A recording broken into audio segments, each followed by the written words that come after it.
नमस्कार मेरे प्यारे साथियों, मैं ज्ञानेंद्र मिश्रा एक बार पुनः कैरियर मंत्रा सरकारी नौकरी के इस ऑनलाइन प्लेटफॉर्म पर आप सभी का स्वागत करता हूं। दोस्तों, आज हम देखेंगे कि किसी भी परफेक्ट क्यूब नंबर का हम क्यूब रूट कम से कम समय में कैसे निकालेंगे। ठीक है, तो आइए सीखते हैं। देखिए, किसी भी परफेक्ट क्यूब नंबर का क्यूब रूट निकालने के लिए हमें कुछ बातें आनी आवश्यक है। सबसे पहली बात हमको यह आनी चाहिए कि मुझे 1 से लेकर 10 तक की संख्याओं का घन आना चाहिए। घन का मतलब अर्थात क्यूब का मतलब कि किसी भी संख्या का अगर मुझे क्यूब निकालना है तो उसको आपस में कितनी बार गुणा करना है, आप बोलेंगे 3 बार गुणा करना है। ठीक है, तो सबसे पहली चीज मैंने क्या बताई कि 1 से लेकर 10 तक की संख्याओं का मुझे घन आना चाहिए। जैसे मैंने लिखा 1, तो 1 का घन कितना होगा, आप बोलेंगे सर 1 होगा। मैं बात करूं 2 का, तो 2 का आपस में कितनी बार गुणा करना, आप बोलेंगे सर 3 बार गुणा करना। 2 गुणे 2 गुणे 2 मतलब 2 दूनी 4 दूनी कितना हो जाएगा 8। इसी प्रकार 3 का अगर देखें तो 3 का कितना होगा, आप बोलेंगे 27। 4 की बात करें तो 4 का कितना होगा, आप बोलेंगे सर 64। इसी प्रकार अगर 5 का देखें तो कितना होगा 125। 6 की बात करें तो ये हो जाएगा 216। 7 की बात करें तो ये होगा 343। और अगर 8 की बात करें तो 8 का कितना होगा, आप बोलेंगे सर 512। 9 की बात करें तो 9 कितना होगा, 9 9 81 नवैया, आप बोलेंगे सर 729। और अगर 10 की बात करें तो 10 का कितना हो जाएगा, आप बोलेंगे सर 1000। ठीक है, 1 से लेकर 10 तक की संख्याओं का मैंने घन लिखा। अब कुछ बातें समझनी, यहां से कुछ पैटर्न मैं आपको बताऊंगा और उन चीजों को आपको ध्यान रखना है। अर्थात जैसे जो मैं नंबर देख रहा हूं, मान लीजिए जैसे मैंने लिया 1, अगर संख्या में 1 है तो जब मैं उनका घनमूल निकालूंगा तो उसका भी क्या निकलेगा, 1 ही निकलेगा। जैसे 1 का मैंने घन किया तो कितना आया 1। तो अगर कोई संख्या है और उसका मुझे घनमूल निकालना है, तो अगर संख्या का इकाई अंक 1 है तो उसके घनमूल का इकाई अंक भी क्या होगा, 1 होगा। ठीक है, मैं अगर बात करूं यहां पर 4, अगर कोई संख्या है जिसका मुझे घनमूल निकालना है और उस संख्या का जो यूनिट डिजिट है अर्थात इकाई अंक है अगर 4, तो यहां पर जो उसका घनमूल निकलेगा वो भी कितना निकलेगा, 4। इसी प्रकार 5 होगा तो आप बोलेंगे सर 5 हो जाएगा। 6 होगा तो आप बोलेंगे 6 हो जाएगा। और यहां अगर हम देखें कि सर यहां पे 9 की अगर बात करें तो 9 होगा तो आप बोलेंगे सर 9 हो जाएगा। क्लियर है, मतलब 1 4 5 6 9। ठीक है, ये नो चेंज वाले बनते हैं। अब कुछ चीजें और सीखते हैं। अगर मान लीजिए कोई संख्या दे रखी है और उसका इकाई अंक है 2, तो अगर संख्या का इकाई अंक 2 है तो इसके घनमूल का इकाई अंक कितना होगा, आप बोलेंगे सर 8 होगा। ठीक है, इसी प्रकार अगर 8 है तो आप बोलेंगे सर 2 होगा। और अगर 3 है तो आप बोलेंगे सर 7 होगा। और अगर 7 है तो आप बोलेंगे सर 3 होगा। इतनी बातें आपको ध्यान रखनी। अर्थात मैंने क्या बोला कि अगर किसी संख्या का मुझे क्यूब रूट निकालना है, घनमूल निकालना है और उस संख्या का इकाई अंक कितना हो, 1 हो, तो आप जो उसका घनमूल निकालेंगे उसका भी इकाई अंक क्या निकलेगा, आप बोलेंगे सर 1 निकलेगा। अगर संख्या का इकाई अंक 4 है तो घनमूल का भी जो आने वाला घनमूल होगा अर्थात जो उसका क्यूब रूट होगा उसका भी इकाई अंक क्या निकलेगा, आप बोलेंगे सर 4 निकलेगा। 5 है तो 5 होगा, 6 है तो 6 हो जाएगा, 9 है तो 9 हो जाएगा। ये तो होते हैं नो चेंज वाले। अच्छा, यहीं पे एक बात और आपको ध्यान रखनी है कि अगर 0 होगा तो 0 का 0 ही बनेगा। मतलब यहां पर इतनी चीजें जो मैंने लिखी हैं 1 4 5 6 9 0, ये नो चेंज है, मतलब इनमें कोई परिवर्तन नहीं होना है। लेकिन अगर कोई संख्या है और उसका इकाई अंक कितना है 2 और मुझे उसका घनमूल निकालना है, तो 2 का क्या बन जाएगा, आप बोलेंगे सर 8 हो जाएगा। और 8 का कितना बन जाएगा, आप बोलेंगे सर 2 हो जाएगा। और 3 का कितना होता है, 7 होता है। और 7 का कितना होता है, 3 होता है। आइए मैं यहां पे समझाता हूं। जैसे मैंने 1 का घन किया अर्थात 1 का क्यूब किया तो आप क्या देखे, 1 है, कोई परिवर्तन नहीं हुआ। लेकिन अगर 2 का किया तो 2 का बताइए क्या हो गया, 8 हो गया। तो इसका मतलब आपने क्या देखा, अगर 2 का 8 हो गया तो यहां पर आप 8 वाला भी देखिए, 8 का कितना बन जा रहा है, आप बोलेंगे 2 बन जा रहा है। तो यहां से मैंने क्या बताया कि अगर संख्या का इकाई अंक 2 है तो घनमूल का इकाई अंक क्या हो जाएगा मेरे साथियों, आप बोलेंगे सर 8 हो जाएगा। और अगर संख्या का इकाई अंक 8 है तो घनमूल का इकाई अंक कितना हो जाएगा, आप बोलेंगे सर 2 हो जाएगा। इसी प्रकार अगर 3 है तो आप बोलेंगे सर 7 हो जाएगा। और अगर 7 है तो बोलेंगे कितना हो जाएगा, 3 हो जाएगा। क्लियर है यहां तक बातें। अगर ये बात आपको समझ में आ गई तो आगे किसी भी परफेक्ट क्यूब नंबर का अर्थात कोई भी पूर्ण घन संख्या है तो उसका घनमूल आप कम से कम समय में बता सकते हैं। ठीक है, तो आइए इस पे क्वेश्चन देखते हैं और क्वेश्चन के माध्यम से समझते हैं कि मैंने क्या चीजें बताई हैं आपको। ठीक है, चलिए देखिए, एक संख्या आपके सामने लिखी है 21,952। ठीक है, इसका मुझे क्या निकालना है, घनमूल निकालना है। तो आपने पढ़ा होगा, बचपन से ये चीज पढ़ाई जाती है कि घनमूल निकालने का जो मेथड बताया जाता है, सबसे पहले इसके अभाज्य गुणनखंड करते हैं, और घनमूल में आप सबको पता है अभाज्य गुणनखंड करने के बाद उसमें 3-3 के हम क्या बनाते हैं, 3-3 के ग्रुप बनाते हैं, अर्थात 3-3 का समूह बनाते हैं, पेयर बनाते हैं, और फिर उसका गुणा करके हम आंसर कर रहे होते हैं। ठीक है, लेकिन कॉम्पिटिटिव फील्ड में आने के बाद आपको यह ध्यान रखना है कि आपको यहां पर समय बचाना है, क्योंकि यहां पर समय की क्या होती है, बाध्यता होती, समय के रहते हुए आपको प्रश्नों के उत्तर करने होते हैं। तो जो हमारा स्क्वायर रूट होता है, क्यूब रूट होता है, जो हमारे टेबल होते हैं, स्क्वायर होता है, क्यूब होता है, ये सारी चीजें हमको अगर पहले से आती हो, हमें करना ना पड़े, तो हम किसी भी प्रश्न का उत्तर आराम से कम समय में दे सकते हैं। ठीक है, तो आइए समझते हैं और देखते हैं कि कैसे 21,952 का हम वर्गमूल निकालेंगे। तो देखिए, जैसे अभी मैंने क्या बताया कि घनमूल में आप सबको पता है कि 3-3 के समूह बनाए जाते हैं, 3-3 का ग्रुप बनाया जाता है, अर्थात 3 के जोड़े। तो यहां पर देखिए कितने हैं, पीछे से आपको 3 बनाने हैं। ठीक है, जैसे मैंने लिखा 952। अब मैंने आपको क्या बताया था कि अगर 2 है, इकाई अंक इसका कितना है, 2। तो अगर 2 है तो आप बताइए क्या आ जाएगा। आप बोलेंगे सर अगर 2 है, संख्या का इकाई अंक अगर 2 है, तो घनमूल का इकाई अंक कितना हो जाएगा, आप बोलेंगे सर 8 हो जाएगा। क्लियर है भाई, यहां तक कितना हो गया, 8। मतलब 952 से मुझे क्या मिल गया, 8। अब जो शेष बचा पार्ट है, मतलब कितना बचा, 21। अब इसके साथ देखना है कि यहां इसको कैसे सेट करना है। 21 से पहले आपको देखना है कि परफेक्ट क्यूब नंबर कौन सा है। परफेक्ट क्यूब का मतलब है कि जिनको आपस में 3 बार गुणा किया गया और गुणनफल लिखा गया हो। जैसे यहां पे हम दिखाते हैं, 21 से पहले आप बताओ परफेक्ट क्यूब नंबर कौन सा है, तो आप बोलेंगे सर 21 से पहले अगर बात करें तो 8 है। 21 से पहले परफेक्ट क्यूब नंबर कितना है, 8। 8 को देखना है 8 किसका घन है, तो आप बोलेंगे सर 8 घन है 2 का। तो 8 अगर 2 का घन है तो यहां पर आप क्या देखेंगे, 21 के पहले परफेक्ट क्यूब, ध्यान रखिएगा क्या मैंने बोला, परफेक्ट क्यूब है 8, और 8 किसका घन है, अर्थात 8 किसका क्यूब है, आप बोलेंगे 2 का। बस यही मेरा क्या हो जाएगा, आंसर हो जाएगा। मतलब 21,952 का अगर मैं घनमूल निकालूंगा तो आप क्या बोलेंगे, सर आंसर इसका आएगा 28। क्लियर है, चलिए ऐसे कई सारे प्रश्न देखेंगे और इस पर प्रैक्टिस करेंगे, क्योंकि जितना ज्यादा आप प्रैक्टिस करेंगे उतना ही अच्छा इस पे आप कर सकते हैं। ठीक है, तो आपको प्रैक्टिस करनी, आपके प्रैक्टिस के लिए मैंने कुछ क्वेश्चन दे रखे हैं आगे, और आइए करते हैं, देखते हैं क्वेश्चन। देखिए अगला क्वेश्चन क्या दे रखा है, 97,336। अब आप बताइए, मैंने क्या बोला कि आपको पीछे से 3 का क्या बनाना है, समूह बनाना है। जैसे आपने पीछे से 3 का समूह बना लिया, यहां तक बातें क्लियर है। अब देखिए, अगर संख्या का, ध्यान से देखिए, संख्या का इकाई अंक अगर 6 है, तो 6 के लिए मैंने क्या बताया था, अगर आप ध्यान दें तो मैंने बताया है कि 6 के लिए 6 ही होगा, मतलब 6 पे नो चेंज मैंने बोला है। तो आप बताइए क्या यहां पर कोई परिवर्तन होगा, 6 है तो आप बोलेंगे सर 6 होगा, मतलब इन 3 से मैंने एक अंक निकाला और उसको मैंने क्या बोला, 6। अब बात करेंगे 97 की।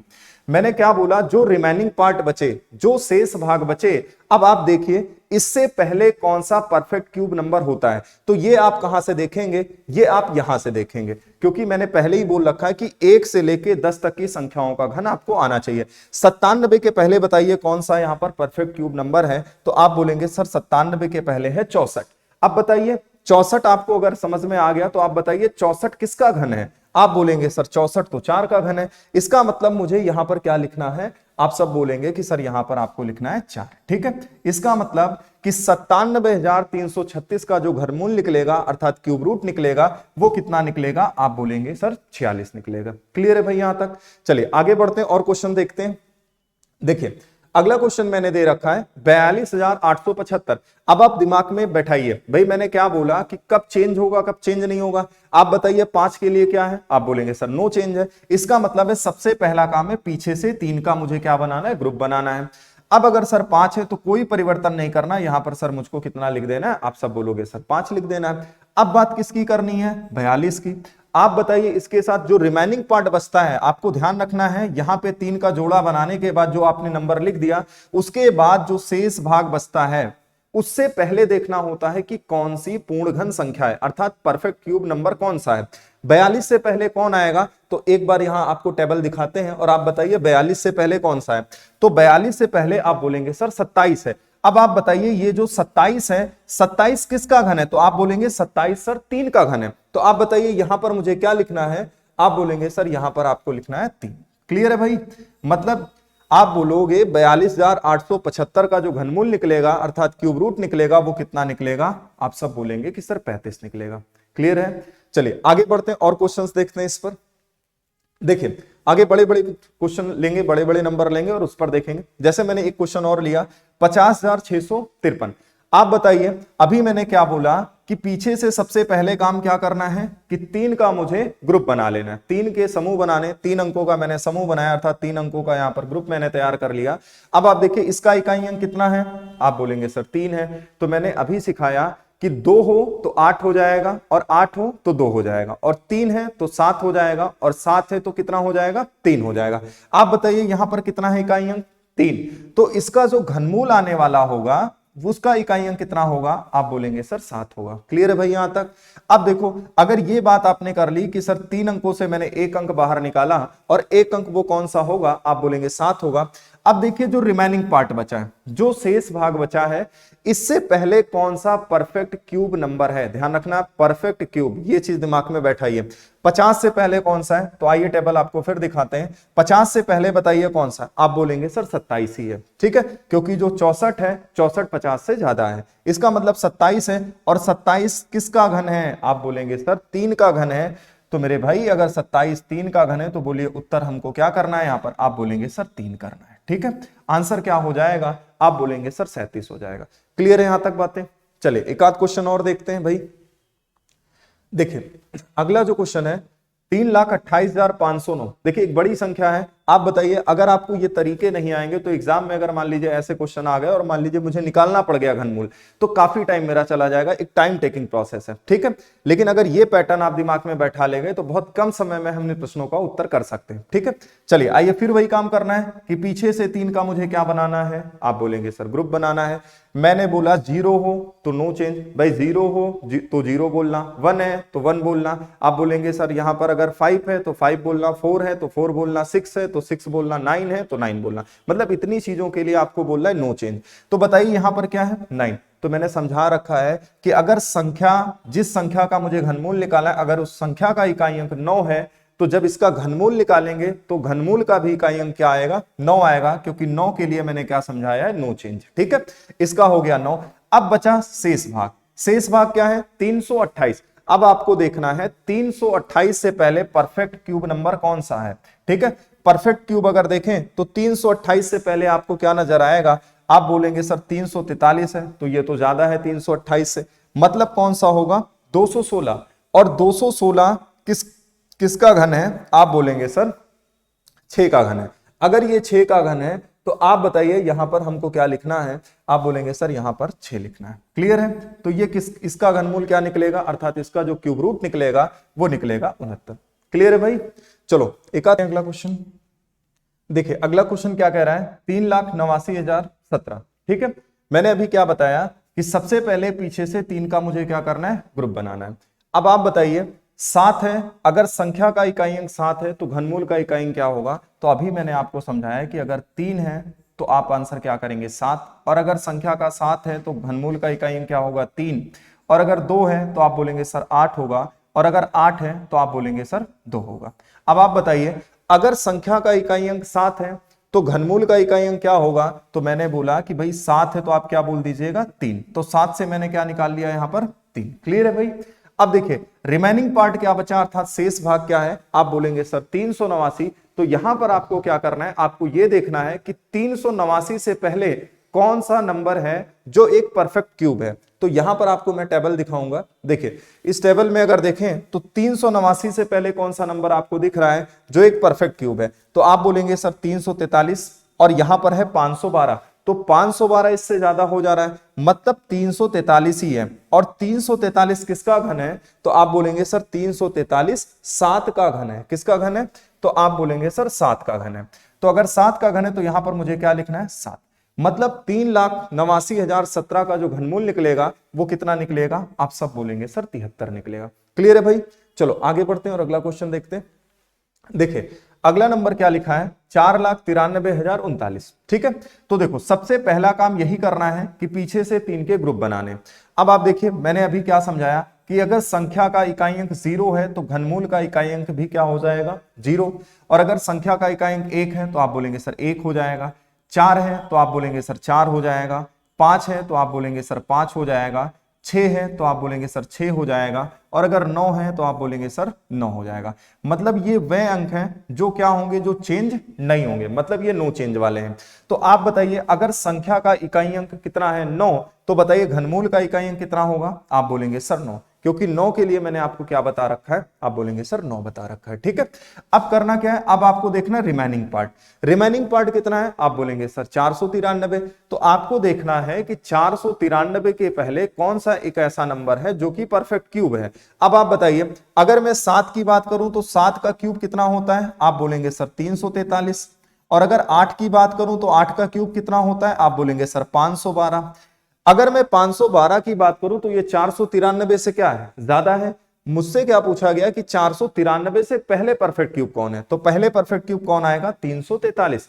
तो बताइए 343 किसका घन है, आप बोलेंगे सर ये घन है 7 का। मतलब यहां पर हमको कितना लिखना है, 7। ठीक है, आशा करते हैं कि आपको ये कॉन्सेप्ट समझ में आया होगा। अगर आप अभी भी इसमें किसी प्रकार का कोई संदेह है या कोई डाउट है तो आप दोबारा वीडियोस देखिएगा, आपको ये चीज समझ में आ जाएगी। ठीक है, चलिए एक नंबर और है, आइए देख लेते हैं ये भी। जैसे लिखा है 9,41,192। ठीक है, तो देखिए सबसे पहले क्या करना है, फिर वही चीज है कि पीछे से 3 का मुझे क्या बनाना है, आप बोलेंगे सर ग्रुप बनाना है, अर्थात 2 है। यहाँ पे संख्या का अगर इकाई अंक 2 है तो मैंने क्या बताया कि भाई अगर 2 है तो आप बोलिएगा 8, और अगर 8 है तो आप क्या बोलेंगे सर 2, और अगर 3 है तो बोलो कितना बोले हैं 7, और अगर 7 है तो आप क्या बोलेंगे सर 3 होगा। क्लियर है भाई यहां तक। अब आप जरा बताओ अगर संख्या का इकाई अंक 2 है तो बताइए घनमूल का इकाई अंक कितना होगा, आप बोलेंगे सर 8 होगा। क्लियर है यहां तक। ठीक है, अब देखो रिमेनिंग पार्ट की बात करेंगे। ये कितना है 941। अब यहां इस बात को समझना है कि अगर ये 941 है तो 941 से पहले परफेक्ट क्यूब नंबर कौन सा है। तो अगर मैं 8 की बात करूं तो 8 का क्यूब कितना होता है, आप बोलेंगे सर 512, और अगर मैं 9 की बात करूं तो 9 का क्यूब कितना होता है, आप बोलेंगे 729। अब 9 के बाद एक नंबर आता है 10, और 10 का क्यूब होता है 1000। अब आपको यहां बचा, आप अगर देखें तो रिमेनिंग पार्ट है क्या 941। तो आप बताइए 941 से पहले परफेक्ट क्यूब कौन सा है, आप बोलेंगे सर 729, जो कि घन किसका है, आप बोलेंगे 9 का। अगर ये 9 का घन है तो यहां पर आपको क्या लिखना है 9। ठीक है, तो इसका आंसर कितना हो जाएगा, आप बोलेंगे सर 98। क्लियर है भाई। चलिए, थैंक यू। नेक्स्ट